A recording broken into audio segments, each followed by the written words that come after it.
नमस्ते दोस्तों। तो आज हम बात करेंगे प्रभु श्री राम के जन्म की कथा की।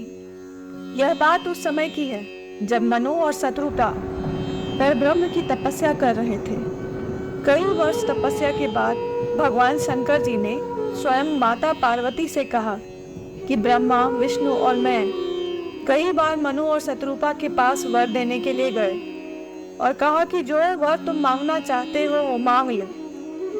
पर मनु और शत्रुपा को तो पुत्र रूप में स्वयं परम ब्रह्म को भी मांगना था, फिर वे कैसे कोई और वर मांगते। हमारे प्रभु श्री राम तो सर्वज्ञ हैं, वे भक्त के हृदय की अभिलाषा को स्वतः ही जान लेते हैं। जब 23,000 वर्ष और बीत गए तो प्रभु श्री राम के द्वारा आकाशवाणी होती है। इस आकाशवाणी को जब मनु और शत्रुपा सुनते हैं तो उनका हृदय प्रफुल्लित हो उठता है, और जब स्वयं परब्रह्म राम प्रकट होते हैं तो उनकी स्तुति करते हुए मनु और शत्रुपा कहते हैं, अर्थात उनके चरणों की वंदना विधि हरि और हर यानी ब्रह्मा, विष्णु और महेश तीनों ही करते हैं, तथा जिनके स्वरूप की प्रशंसा सगुण और निर्गुण दोनों ही करते हैं, उनसे वे भला क्या वर मांगे। प्रभु ने प्रसन्न होकर उन्हें मनचाहा वरदान दिया। बाद में वही मनु और शत्रुपा राजा दशरथ और कौशल्या हुए। अवधपुर में रघुकुल शिरोमणि दशरथ नाम के राजा हुए। उनका नाम वेदों में विख्यात है। दशरथ धर्म धुरंधर, गुणों के भंडार और ज्ञानी थे। उनके हृदय में शंख धनुष धारण करने वाले भगवान की अपार भक्ति थी और उनकी बुद्धि उन्हीं में लगी रहती थी। प्रिय रानियां पवित्र आचरण वाली थी। वे सभी विनीत स्वभाव की थी और श्री हरि के चरण कमलों में उनका दृढ़ प्रेम था। राजा दशरथ को कोई पुत्र नहीं था, इसीलिए राजा अपने गुरु के घर गए और उन्हें प्रणाम कर बहुत विनय किया। राजा ने अपना सारा दुख सुख गुरु वशिष्ठ जी को कह सुनाया। गुरु वशिष्ठ ने उन्हें बहुत समझाया और धीरज रखने को कहा। उन्होंने कहा कि हे राजन, तुम्हें 4 पुत्र होंगे जो तीनों लोकों में प्रसिद्ध होंगे और भक्तों के भय को हरने वाले होंगे। वशिष्ठ जी ने श्रृंगी ऋषि को बुलाया और उनसे शुभ पुत्र कामेष्टि यज्ञ कराया।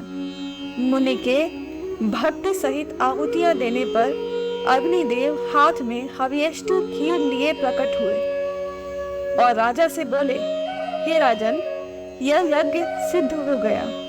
अब तुम जाकर इस खीर को अपनी रानियों को बांट दो। राजा परम आनंद में मग्न हो गए। राजा ने अपनी प्यारी पत्नियों को बुलाया। राजा ने खीर का आधा भाग कौशल्या को दे दिया और शेष आधे के 2 भाग किए। उसमें से एक भाग राजा ने कैकेयी को दिया। शेष जो बचा रह गया उसके फिर 2 भाग हुए और इन दोनों भागों पर राजा ने सुमित्रा को दिया। इस प्रकार सभी रानियां गर्भवती हुई। वे बहुत हर्षित हुई। जिस दिन से श्री हरि गर्भ में आए, सभी लोकों में सुख और शांति छा गया। योग, लग्न, ग्रह, वार और तिथि सभी अनुकूल हो गए। जड़ और चेतन सभी सुख से भर गए। पवित्र चैत्र का महीना था। नवमी तिथि थी। शुक्ल पक्ष और भगवान का प्रिय अभिजीत मुहूर्त था। दोपहर का समय था। न बहुत सर्दी थी न बहुत धूप था। शीतल, मंद और सुगंधित पवन बह रहा था। देवता हर्षित थे और संतों के मन खुशियां थी। वन फूले हुए थे।